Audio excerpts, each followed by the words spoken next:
So here's the deal. I'm stuck in a situation where my own family seems determined to ruin my future. Ever had that feeling where you're doing everything right, working your butt off, and then your family swoops in like a wrecking ball? Well, that's where I am right now. A little backstory. 2 years ago, my dad passed away in a car accident. It hit us all hard, but I think the way my family has fallen apart since then is what gets to me. Before he died, my dad was literally the best. He never missed a single one of my coding competitions, always made the best pancakes with chocolate chips, which he'd brag about as though they were a Michelin star dish, and had the worst dad jokes that somehow still made us laugh. But here's the kicker. Despite being far from perfect, my parents worked. They balanced each other out in a way that made things feel, I don't know, stable. My dad was calm, collected, and analytical. He could fix anything with logic. Mom, on the other hand, was more emotional, kind of impulsive. But together, they made it work. Fast forward to 2 years ago when Dad died, and everything flipped. Suddenly, everything felt like it was crumbling. Mom, who used to be strong, became completely dependent on my younger sister, Lily. I don't know if it was the other way around, but they became this insufferable duo.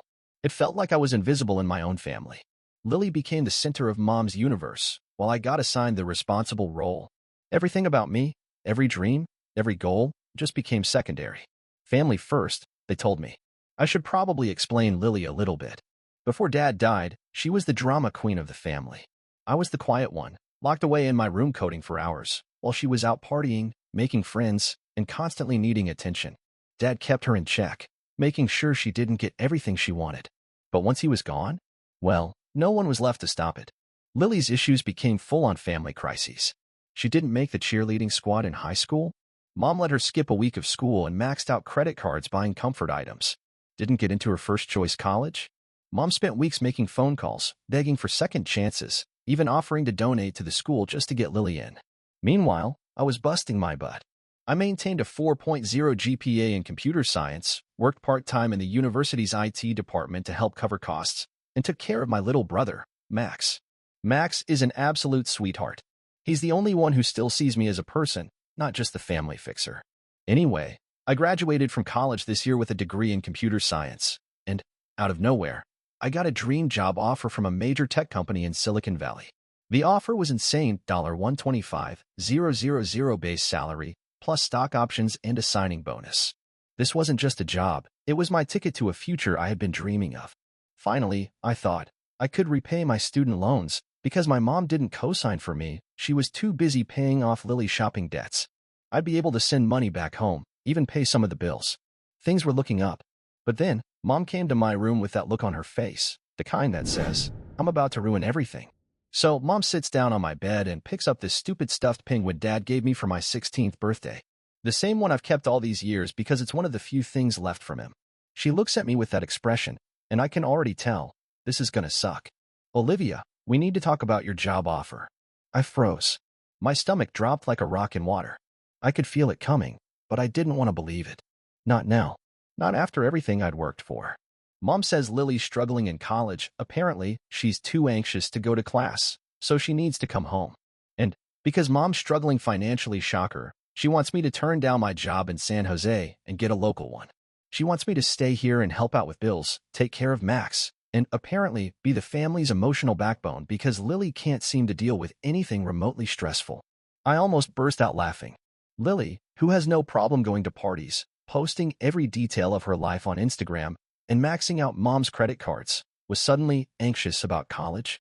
Yeah, okay. I wasn't born yesterday. I mean, I get it. I know anxiety's real, but I'd seen Lily spend hundreds of dollars at Sephora and on clothes like she was out on a shopping spree. This wasn't anxiety, this was self-indulgence, plain and simple. When I pointed out that Lily had spent almost $900 on makeup in the last week, Mom just gave me that look. You know, that you don't understand, she's sensitive look. You've always been the strong one, Olivia. You can handle disappointment better than Lily can, Mom says, like that's supposed to make me feel better. The worst part? I had just gotten an offer from one of the top companies in Silicon Valley, something I'd been working toward my whole life, and now I was being told to throw it all away. Also, Lily could spend the next few months at home, recovering. I tried to reason with Mom. I showed her my financial plans, explained how I could send money back home once I settled in, and even said I'd help Lily find a therapist or whatever she needed. But no. Family comes first, she kept repeating. like I wasn't allowed to have dreams that didn't fit into her narrative of what the family needed.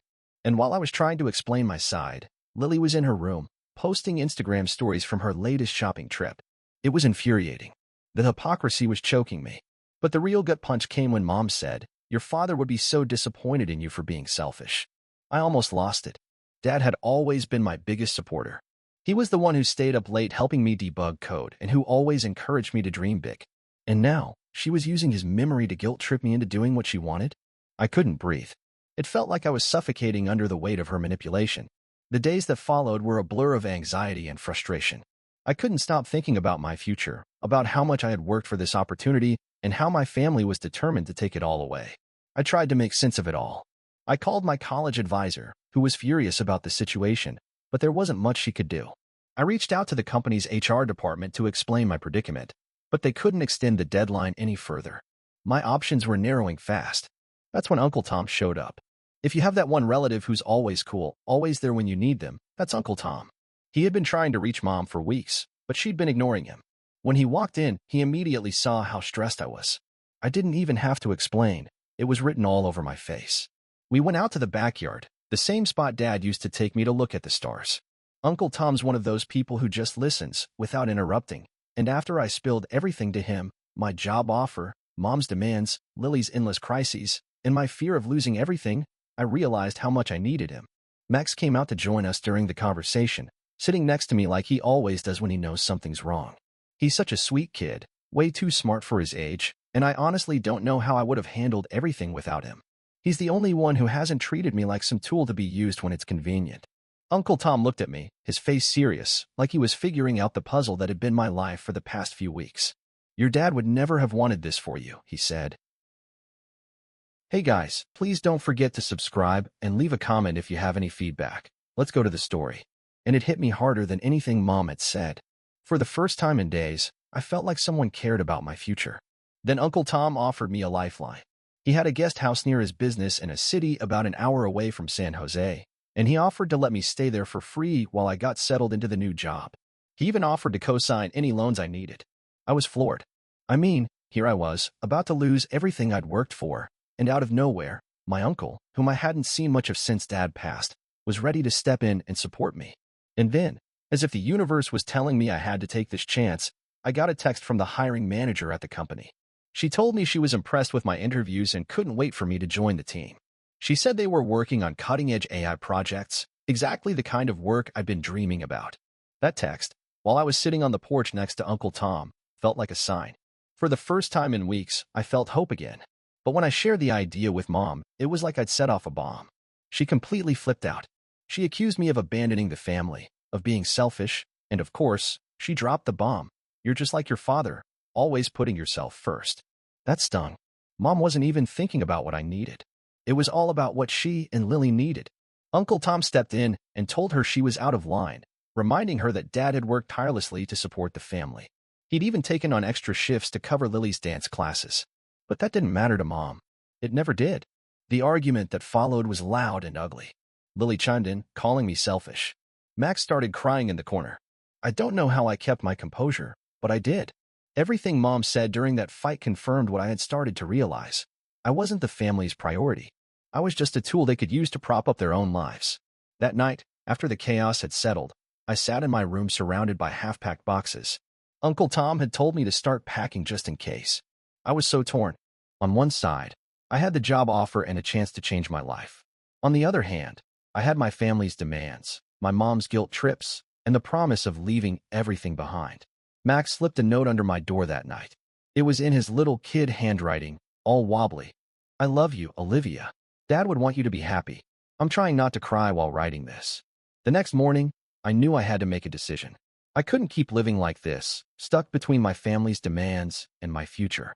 I had been juggling responsibilities for too long, keeping my grades up, working part-time, taking care of Max, and trying to be the perfect daughter. But none of that mattered. I took the plunge. I accepted the job offer. It wasn't just about the money. It was about taking control of my life. I needed this chance. I needed to break free from the suffocating grip of my family's expectations. But the moment I made that decision, things took a turn for the worse. Mom and Lily were not speaking to me. I woke up that morning to find my laptop missing. I panicked. looking everywhere for it, and finally found it in Lily's room. She had tried to send an email from my account, rejecting the job offer for me. Luckily, she didn't know about the two-factor authentication I had set up, so she couldn't actually send it. But the fact that she would do something like that, without even asking me, was a gut punch. When I confronted Mom about it, she backed Lily up, of course. She was just trying to protect the family, Mom said, like Lily was some innocent angel and I was the villain in this story. That was the moment I knew I had made the right decision. It wasn't about being selfish, it was about protecting myself. Uncle Tom helped me load up everything into his car, while Mom and Lily just watched from the window. They didn't even come down to say goodbye. Only Max ran out to hug me, slipping his favorite action figure into my pocket with a soft, "Good luck." The drive to Uncle Tom's was surprisingly calm. He didn't press me for conversation. He just let me sit in the passenger seat, looking out the window and processing everything. The only sound was the soft hum of my favorite indie rock station playing in the background, one of those little things Dad used to do during our drives when he'd try to get me to relax. Getting to Uncle Tom's guest house felt surreal. It was small but cozy, a perfect studio with a tiny kitchen and a workstation by the window. Uncle Tom had even set up a dual monitor setup for me. "Your dad would have wanted you to have the right gear," he said. It was a small gesture, but it made me feel like I was finally starting to take control of my life. But the real surprise came when I started unpacking. I found an old envelope in Dad's work briefcase that Uncle Tom had kept in storage. Inside were letters Dad had written to me and my siblings, meant to be opened when we turned 25. I couldn't help myself. I opened mine early. The letter was beautiful. Dad had written about his struggles with family pressure, how his parents had wanted him to take over their business, but he chose engineering instead. He told me how proud he was of me for choosing technology, and he hoped I'd have the courage to follow my dreams, even if it meant making difficult choices. But that wasn't all. Along with the letter was a bank statement. My dad had set up a separate savings account for my college tuition, something I had never known about. There was enough money in it to cover at least 2 years of tuition. I was floored. When I showed it to Uncle Tom, his face dropped. He made a few calls, and what we uncovered was worse than we could have imagined. Mom had somehow gained access to that account after Dad's death, and she drained it completely. The discovery about Dad's secret savings account hit me like a ton of bricks. I had spent all this time thinking I was on my own financially, taking on student loans, working part-time jobs, and dealing with my family's mess. And all along, Dad had been quietly saving for my education, setting me up for success. But somehow, Mom had gotten access to that account after his death, and she had wiped it out. I couldn't process it at first. It felt like I had been living in a house of lies. The more I thought about it, the angrier I got. It wasn't just the money, it was the betrayal. Dad had worked his ass off to provide for all of us, to make sure we had what we needed, and Mom had squandered it. But what hurt the most was the realization that she'd done it while manipulating me, trying to guilt-trip me into staying home and abandoning my future. Uncle Tom could see how shaken I was, and he took charge. He made a few more calls, using his connections to dig deeper. What we uncovered was even worse than I had feared. Not only had Mom drained Dad's college fund for me, but she had also emptied several other accounts he had set up for the future, one for Tommy's education and another for emergencies. Every last cent was gone. The bombshell came when Uncle Tom managed to get into Dad's old email account. We found a series of emails between Dad and his lawyer.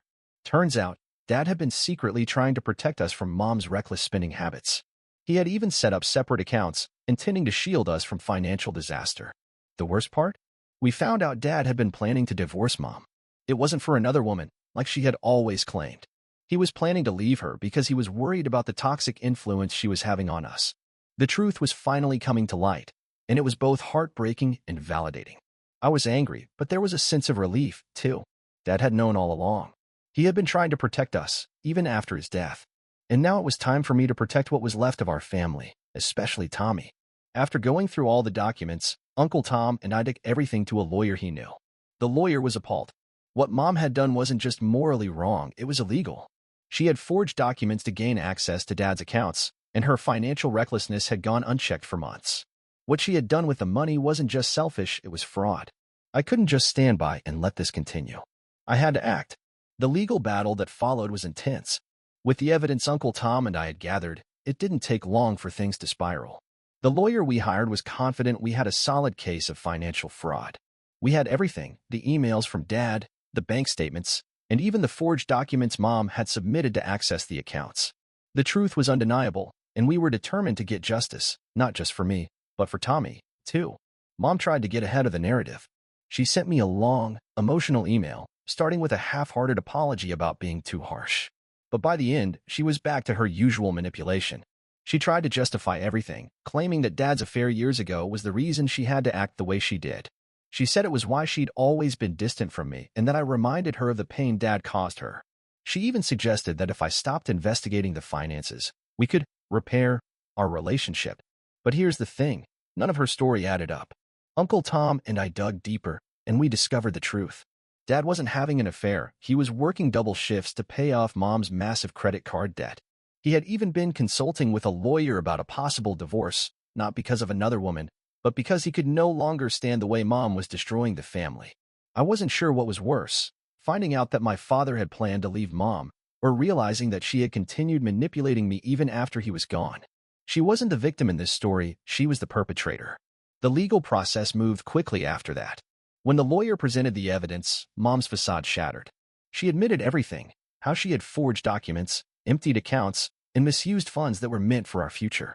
The judge's decision was swift and clear. All the money Mom had stolen from Dad's accounts had to be returned, with interest. She was also facing criminal fraud charges. Lily, of course, didn't support Mom. Instead, she distanced herself from the entire situation, claiming she had no idea where the money for her shopping sprees came from. Meanwhile, Tommy and I were left to pick up the pieces. The judge recognized the pattern of manipulation and financial abuse, and in the end, Tommy was placed in my custody. I couldn't believe it, but in the same breath, it felt like a weight had been lifted from my shoulders. Uncle Tom and I worked hard to make Tommy feel at home. We got him set up in his new room, which was full of science posters and programming flowcharts, things he and I had created together.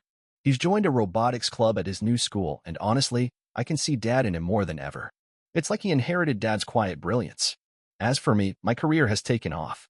I've been promoted to a team leader, and my work has been praised by upper management. I'm finally building the life I always wanted, and it feels incredible. For the first time in my life, I'm living for myself, and it's made all the difference. Mom and Lily have been doing their usual passive-aggressive social media posts, painting me as the villain who abandoned her family. But the truth has come out. Everyone who matters knows what really happened. I'm focusing on building a future for myself and Tommy. We've come a long way from the family I once knew. At the end of the day, losing Mom and Lily wasn't the hardest part. It was gaining something much more valuable: truth, freedom, and the peace of knowing I'm finally living for me.